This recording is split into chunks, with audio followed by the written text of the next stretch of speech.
Salut à tous. Alors, on parle souvent des avantages qu'il y a à faire du Amazon FBA. Et donc aujourd'hui, on va nuancer un petit peu tous les avantages et le fait en général, on vend beaucoup de rêves parce que c'est beaucoup de marketing pour vendre des formations, pour vendre des coachings, etc.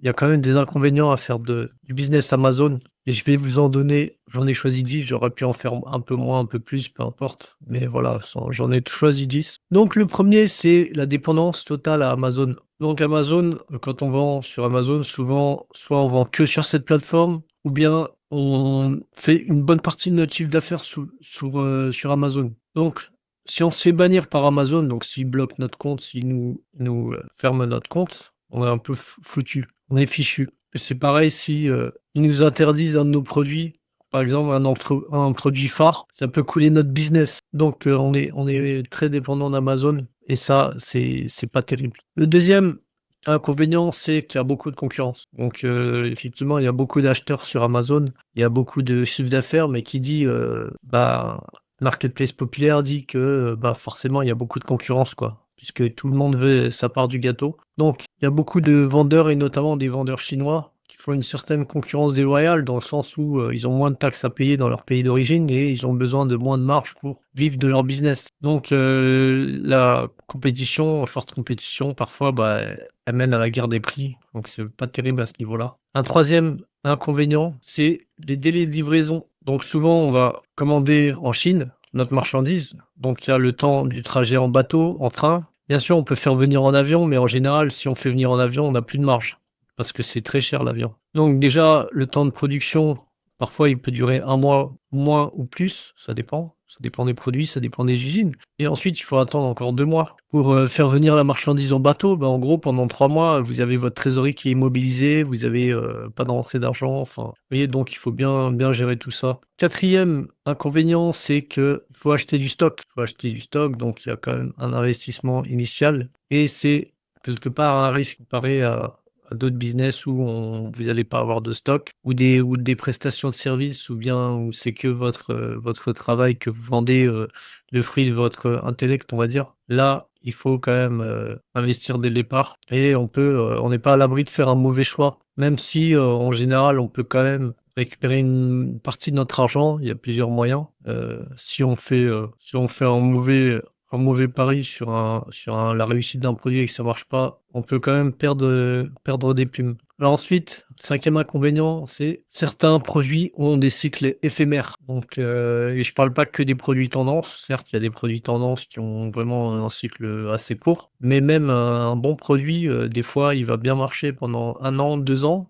Et après, ça s'essouffle. Ça s'essouffle parce qu'il y a des concurrents qui sont venus. Ça s'essouffle parce qu'il y a un autre produit dans la même catégorie, mais qui a été amélioré, le même produit, mais en amélioré. Ça s'essouffle parce que les gens ont changé d'usage. Enfin voilà, il y a plusieurs raisons qui fait qu'un produit peut s'essouffler. Donc voilà, ça c'est un truc qu'il faut prendre en compte. Il faut être constamment à la page, il faut se renouveler, trouver des nouveaux produits, etc. Sinon, on risque de mourir. Ensuite, un autre inconvénient, c'est qu'il peut se passer beaucoup de temps avant de se payer. Donc justement, quand on fait du private label, parfois, il faut penser plutôt à la revente de la marque. Même comme ça, en fait, ça nous fait un objectif. Parce que même si on se verse pas de salaire pendant 2 ans, par exemple, on se dit si au bout de 2 ans, je vends ma marque, je sais pas moi, 100 000 € par exemple, eh ben on est quand même content. Parce que au final, on aura gagné du cash directement, rapidement. Enfin, ça va combler toutes les moments où on s'est pas payé. Mais en tout cas, au début, ça met du temps. Comme je vous ai dit un petit peu avant là, je vous ai dit déjà, il y a le temps de production, il y a le temps du transport.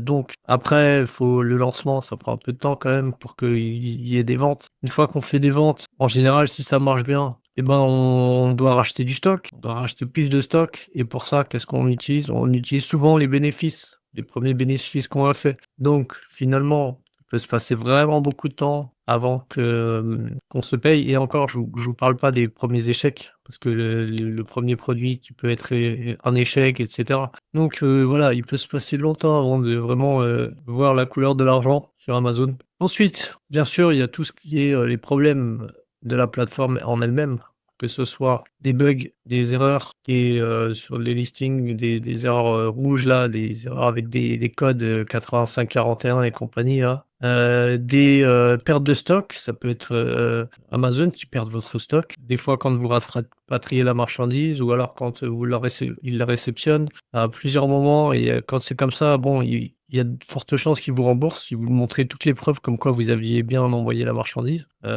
mais ça prend quand même du temps. Voilà, donc il y a après ça peut être aussi en Chine, hein, vous pouvez vous faire arnaquer si, vous envoyez la marchandise à un transitaire, vous avez pas fait bien les vérifications sur le transitaire et il ferme son entreprise, il part, il garde votre marchandise. Il peut y avoir des squatteurs de listing, donc ça j'en ai fait toute une vidéo, hein, sur les squatteurs, comment les esquiver, mais ça reste un problème, c'est pénible quand même. Le seller central, donc il y en a plein qui sont démotivés rien qu'à l'idée de, faire, des choses sur les serveurs centrales parce qu'il y a quand même pas mal de fonctionnalités. Donc voilà, tout ça, ça peut être quand même des inconvénients. Ensuite, un gros inconvénient pour moi, c'est un point noir de chez Amazon, c'est leur support client qui est catastrophique. Donc leur support est totalement inefficace. Honnêtement, pour moi, c'est le pire support, au monde. Vraiment, hein. C'est de loin le plus catastrophique au monde. C'est frustrant, ils ne résolvent presque jamais les tickets qu'on ouvre, les cas. Franchement, on a l'impression de parler à des robots. C'est souvent des personnes qu'ils ont embauchées en Inde ou au Pakistan, qui font des copier-coller, ils répondent hors sujet, sans jamais rien comprendre. Et après, ils ferment votre cas. Si vous êtes obligé de le réouvrir encore et encore et encore, et même comme ça, vous êtes pas sorti de l'auberge. Donc ça, c'est un des gros points noirs de la vente sur Amazon. Et je suis vraiment pas le seul à le dire, hein. Tous les gens qui ont eu affaire à eux, malheureusement, ils savent que c'est un calvaire, quoi, de parler à support Amazon. Ensuite, un autre, inconvénient, c'est en quelque sorte, la solitude. Parce que si on se fait pas tout un écosystème constitué de prestataires, de collègues vendeurs Amazon et potentiellement aller bosser dans des coworking ou des cafés, c'est un boulot assez solitaire. Parce qu'on n'a pas un bureau où on va travailler tous les jours avec des collègues qu'on voit, etc. Donc à moins bien sûr de s'être développé suffisamment pour avoir monté toute une entreprise soi-même avec plein d'employés, etc. Mais en général, on travaille quand même seul et on va souvent aussi de chez soi. Donc finalement, on voit pas énormément de monde. Ça, c'est un autre inconvénient. Et le 10e, pour finir avec cette vidéo, c'est tout ce qui est, surtout si vous vendez en France, tout ce qui est les réglementations, tout ce qui est complexité administrative. Donc les normes, heu, la responsabilité élargie des producteurs, la RSGP, les taxes aussi, les taxes, en France, en tant que société, enfin, c'est compliqué. Il y a, le fait qu'Amazon a une image négative aussi en France. Parfois, c'est boycotté par certaines personnes, donc le fait d'en parler, de dire: «Je suis vendeur Amazon» et cetera, ça a pas tout le temps forcément une bonne image. Donc voilà, c'était histoire d'en mettre un 10e, mais voilà, bon, j'espère que cette petite liste vous a appris des choses. Donc voilà, mettez un like, n'hésitez pas à mettre un like comme d'habitude et puis on se revoit la semaine prochaine. Ciao.